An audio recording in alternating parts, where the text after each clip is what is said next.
Okay, Leslie said, I want to ask about converting my list to paying clients or students. Leslie, where are you calling in from?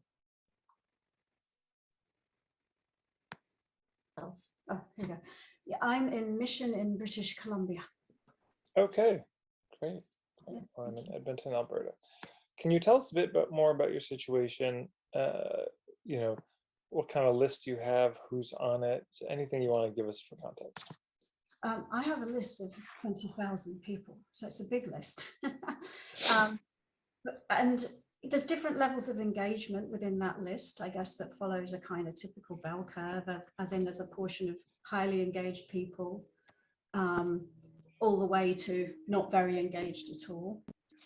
I built the list using a variety of lead generators, but the one that's most successful is a quiz.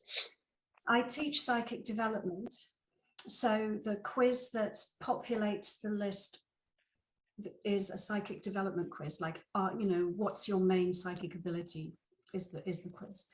It's really good. And then they get onto an autoresponder sequence once they go onto the list from the quiz. And eventually that autoresponder sequence invites them to a webinar. And that webinar used to be a live webinar. I used to do it every month. And I was finding that I get a lot of people signing up, but by the time a month came around, a lot of them had dropped off. When I got people in the webinar live, I could convert them to purchasing my first level psychic development course. But I said, well, I want more students and I want more people to be engaged. So I converted my webinar to an evergreen webinar with instant access that then invited them to have a free call with me to ask questions about what might be next steps for them. That's not worked very well, to be honest. But anyway, I mean, basically the sequence is they do the quiz, they get on the list, they get invited to a webinar. It used to be to convert them through a live group thing like this. Now it's the evergreen thing. And then the next step is the first level course. And having lots of students in that first level course is really important because that course is a prerequisite for all my other courses. So I've got about 10 courses. But if I don't get students in that first part of the funnel, then I'm just trickling like really small classes. So what do you think the answer is? What does your gut tell you? What's the next step for you here? Well, the next step that I have taken is I signed up for a little copywriting course because I thought that my autoresponder sequence wasn't working very well. And I wanted to learn how to do a better job of communicating, because that's a list of 20,000 people. And the main way I can communicate with them is through emails, really. I have a podcast as well, which is a free podcast. So the next step that I am taking is I've been trying to learn how to do better copywriting with the idea that I can then go in and rewrite my email sequences.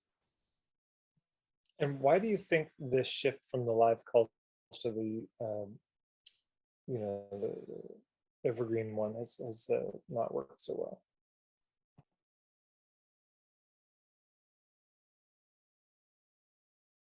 I don't know. It worked a little bit at the beginning, but it's gone pretty stale now. And so I don't know whether I need to convert back to a live one. I don't know. I'm a bit stumped, to be honest. I mean, I can go and look at who's opening emails and how many people are clicking on links and things like that. I can look at that and I can loop back and talk to people who clicked on links, which I did a round of that because I'm starting a new course. But even even on my website, on the recruitment page for the course, I had this idea, you know what, I'll put wait list. And I had people signing up for the wait list as though they wanted to take the course. And then I reached out to them and nobody responded. And these were people who said, I really want to take this course, put me on the wait list. So I'm a little bit, I don't know the answer. Well, here are some thoughts. I've tried a similar thing with the wait list. I think it's not a terrible idea, might as well. And I haven't always gotten the best response from the wait list. I think probably part of it is, so just, there's a car share program in Edmonton where you can use a variety of cars around town. You don't have to own one. It's like a co-op situation. And I got one of the cars the other day, and I left my knapsack in it. And I called them, and it looks like maybe just somebody snagged it, which is a drag. I found the car later because you can track down the cars you were in. I found it wasn't there. Mm. And so then I thought, well, I needed something to carry my laptop in, and thankfully nothing valuable was in it really. So I need something to carry my laptop in. And so then I thought, I've wanted a leather satchel for a while, real nice looking, that instead of a knapsack. So I started looking, and that was a few days ago. I just Googled, and then, there were about 20 options. And then the other day I whittled it down to 10, and then today I bought it. So we're looking, let's say in 3 days, I went from shopping around to buying something.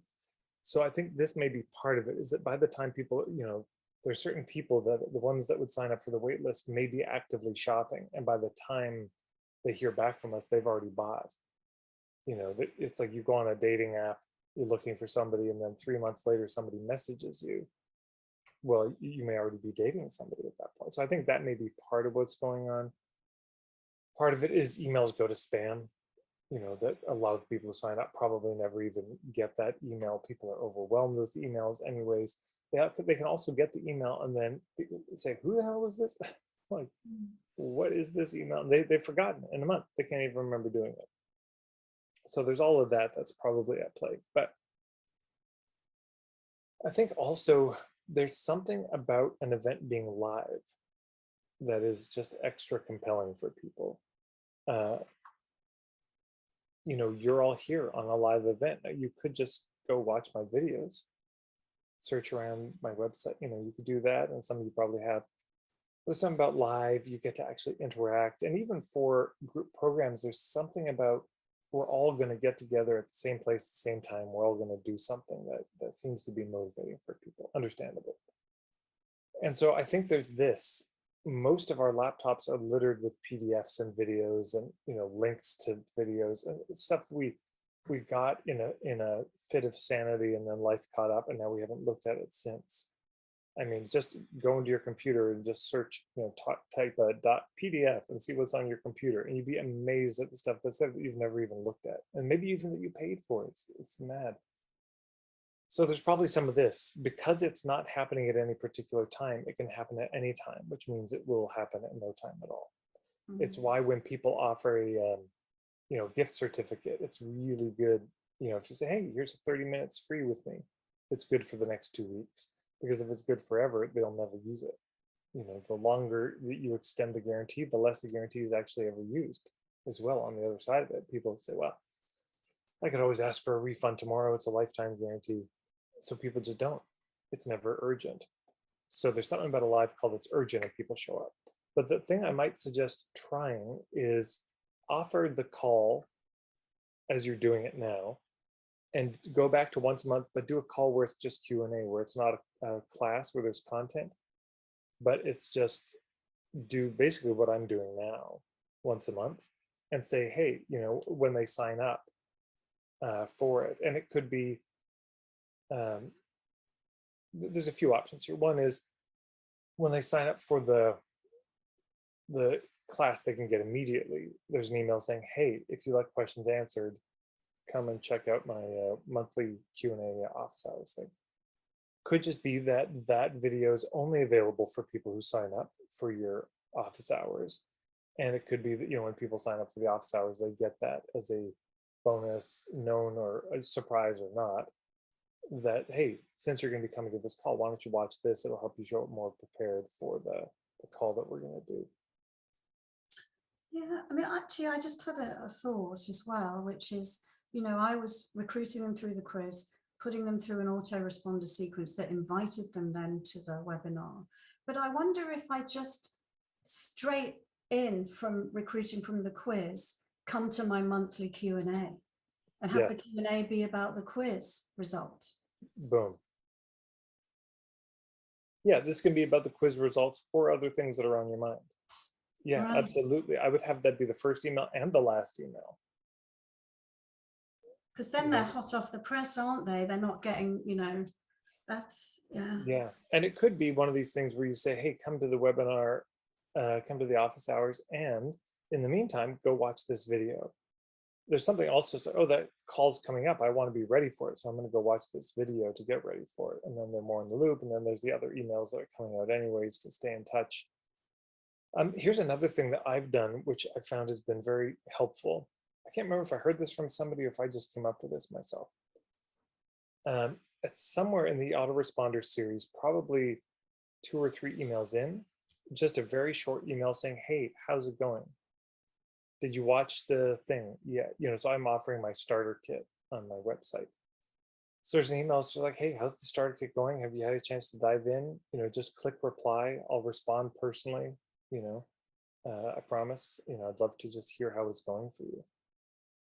And it's been great. You know, people do write from time to time. The other nice thing is I get testimonials. Oh my God, Dad, the starter kit was so great. You're so generous. And then I write back, I say, hey, thank you so much. Could I use this as a testimonial, like anonymously or not? Oh yeah, they've always said yes.